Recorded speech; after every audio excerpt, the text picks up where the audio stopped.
મુક્તિ લઈને નીકળી ગયો. આ કથા છે ને જીવતા મુક્તિ માટેની છે. અરે મૃત્યુ પછી મુક્તિ તો છે ને છે જ, પણ જીવતા મુક્તિ કોઈ આપતું હોય તો એ ભાગવત છે. પણ કથા શું છે? તો જ્યારે પહેલી કથા થઈ, ક્યારે થઈ પહેલી કથા ખબર છે? બરોબર કૃષ્ણ પરમાત્માએ વિદાય લીધી, દ્વાપર પૂરો થયો, કળિયુગ શરૂ થયો અને 30 વર્ષ ગયા ને ત્યારે ગંગાના કિનારે પહેલી કથા થઈ. સુખદેવજી કથા કરે છે અને પરીક્ષિત કથા શ્રવણ કરે છે. આ પહેલી કથા થઈ. અને એ કથા જ્યારે થઈ ને ત્યારે આકાશમાંથી દેવતાઓ આવ્યા અમૃતનો કળશ લઈને, અને પરીક્ષિતને કહે છે કે તને શ્રાપ થયો છે. ઋષિ મુનિનો શ્રાપ થયો તો ને આગળ કથામાં આવશે. તો કે છે તારું 7મા દિવસે મૃત્યુ છે અને આ અમૃત લાવ્યા છે. સુખદેવજીને કહે છે કે એને અમૃત આપી દો એટલે એનું મૃત્યુ ન થાય, અને અમૃતની બદલે અમને કથા આપો. સુખદેવજી તો એમ બેઠા છે, પરીક્ષિતની સામે જુએ છે કે પરીક્ષિત શું કહે છે. સમજો ઈશારાથી વાત થઈ ગઈ હોય એમ પરીક્ષિતને પૂછે છે, બોલી જ નહીં હો, ઈશારાથી કે બોલ શું કરવું છે.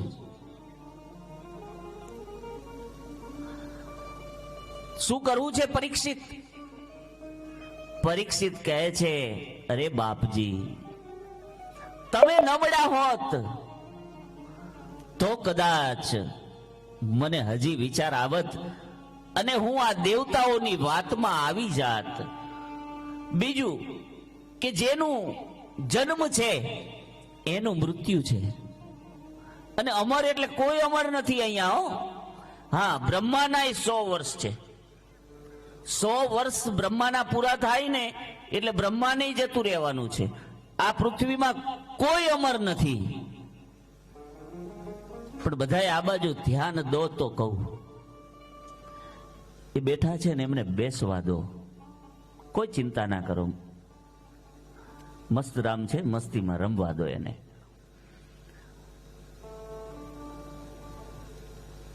તો કે છે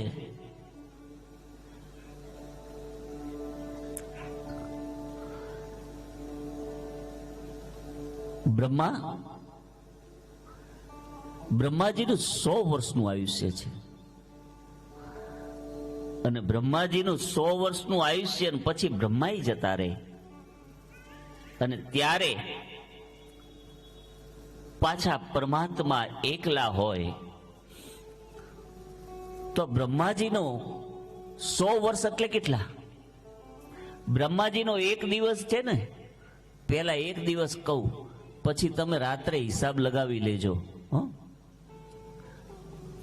આપણે સતયુગ આવે, પછી ત્રેતા આવે, પછી દ્વાપર આવે, પછી કળિયુગ આવે. 4 યુગ થયા ને. આ 4 યુગ ભેગા થાય ને એને એક ચતુર્યોગી કહેવાય. કેટલી? એક ચતુર્યોગી કહેવાય. આવી 71 ચતુર્યોગી પૂરી થાય. કેટલી? 71 ચતુર્યોગી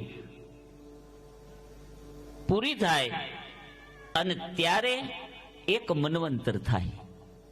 બોલો, હવે આ કળિયુગ છે ને એના 4,35,000 વર્ષ છે. એનાથી ડબલ દ્વાપરના, એનેથી 3 ગણા ત્રેતાના, અને એનાથી 4 ગણા સતયુગના. આ બધાનું ટોટલ કરજો ત્યારે એક ચતુર્યોગી થાય. આવી 71 ચતુર્યોગી પૂરી થાય ત્યારે એક મન્વંતર થાય. અને જ્યારે મન્વંતર એક થાય ને બીજો મન્વંતર આવે એટલે ઇન્દ્ર બદલી જાય. એક મન્વંતરનો રાજા એક જ હોય, કુબેર બદલી જાય. આજે પાણી પુરવઠા મંત્રી ના બધા હોય ને, અગ્નિદેવ બદલી જાય, વરુણ બદલી જાય. એક મન્વંતર બદલાય ને એટલે તમામ વ્યવસ્થાઓ બધી ત્યાં. આપણે કેમ પ્રધાનમંત્રી અહીંયા 5 વર્ષે, મુખ્યમંત્રી 5 વર્ષે, સરપંચ ને બધું બદલી જાય ને 5 વર્ષે, એમ ત્યાંય બધું બદલી જાય. જ્યારે એક મન્વંતર પૂરો થાય તો આવા 14 મન્વંતર પૂરા થાય. કેટલા? 14 મન્વંતર આવા. 4 યુગ, સતયુગ, ત્રેતા, દ્વાપર, કળિયુગ અને ચતુર્યોગી કહેવાય. આવી 71 ચતુર્યોગી ભેગી થાય અને ત્યારે એક મન્વંતર થાય. અને આવા 14 મન્વંતર પૂરા થાય ત્યારે એક કલ્પ થાય. કેટલું? એક કલ્પ થાય. અને એક કલ્પ થાય ને ત્યારે બ્રહ્માજીનો એક દિવસ થાય. અને બ્રહ્માજીનો એક દિવસ થાય તો દિવસ હોય તો રાત તો હોય જ ને. આવડીને આવડી પાછી રાત થાય. અને જ્યારે રાત થાય ત્યારે કઈ ન હોય. હવે વિચાર કરો, કેટલા વર્ષ. અને આપણે એની સામે આપણે કેટલું છે? ઘડી પલકી ખબર નહીં કરે કલકી બાત, જીવ ઉપર જમડા ફીરે જેમ તેતર ઉપર બાજ. અને બ્રહ્માને તોય જવાનું છે આટલા સમય પછી પણ. એટલે પરીક્ષિત કહે છે સુખદેવજીને કે મરવાનું તો નક્કી છે. કારણ દેવતાઓએ અમૃત પીધું હતું તો જ્યારે સંગ્રામ થયો દેવતાઓનો તો એમાં દેવતાઓ ઘણા મર્યા છે ને દેવાસુર સંગ્રામમાં. હે એટલે કહે છે કે આ અમૃત મારે નથી પીવું. અમૃતની ના પાડી દીધી. બોલો કોને ના પાડી? પરીક્ષિતજીએ. પરીક્ષિતજી સુખદેવજીને કહે છે કે મારે અમૃત નથી પીવું, મારે કથા અમૃત પીવું છે. એવો ને એવો એક પ્રસંગ તમને, જેમ પરીક્ષિતજી અમૃત ત્યજી અને કથા સાંભળવા બેઠા.